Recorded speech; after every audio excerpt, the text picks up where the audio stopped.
নমস্কার, কেমন আছেন সবাই? আশা করি সবাই ভালো আছেন, সুখে আছেন, প্রেমে আছেন, শান্তিতে আছেন। আমরা বিভিন্ন সময় বিভিন্ন কারণে অকারণে ঋণ নিই, লোন নিই, লোকের কাছে প্রয়োজনে অবশ্যই ধার করি। সবসময় মনে রাখবেন, এতে আপনার সূর্য খারাপ হয়। সূর্য ভালো রাখতে গেলে লোকের কাছে কোনো থেকে বিনা পরিশ্রমে কোনো কিছু চাইবেন না। এটাই একমাত্র উপায় সূর্য ভালো রাখার। সূর্য ভালো রাখতে হলে সকাল বেলায় তাড়াতাড়ি উঠবেন। সূর্য ওঠার আগে আপনি উঠবেন, সূর্যকে আপনি আহ্বান করবেন।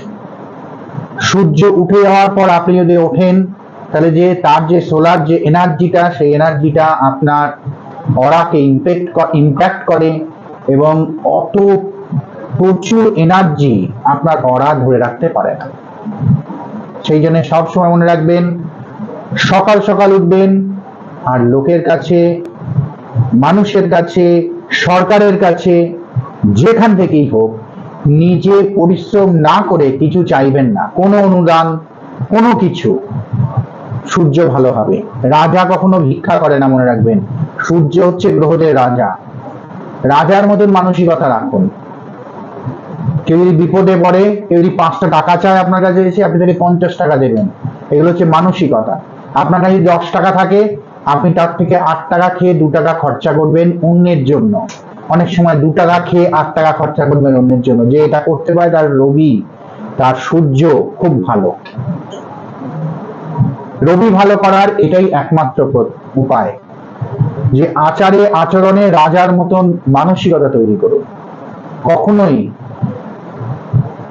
কখনোই কারোর কাছে বিনা পারিশ্রমিকে কিছু এক্সপেক্ট করবেন না।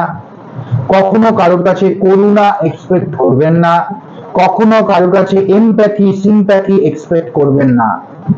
এটা আপনার সূর্যকে ইম্প্যাক্ট করবেই যদি এগুলো করেন।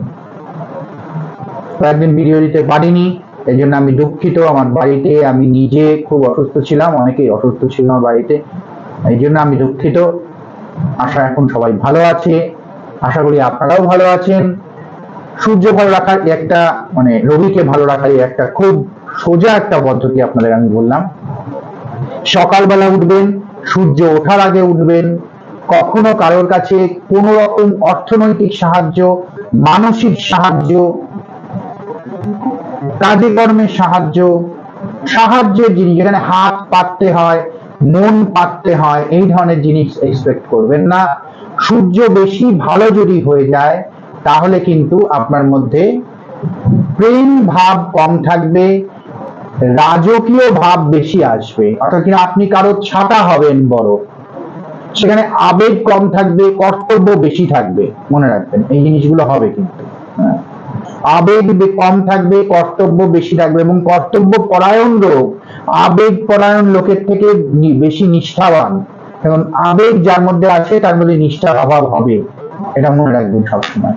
চন্দ্র সবসময় আপনাকে চঞ্চল মতির সৃষ্টি করবে, যেটা আবেগ আনে। চন্দ্র আবেগ আনে। যাই হোক, ভালো রাখবেন সবাই। জয় নিতাই, জয়।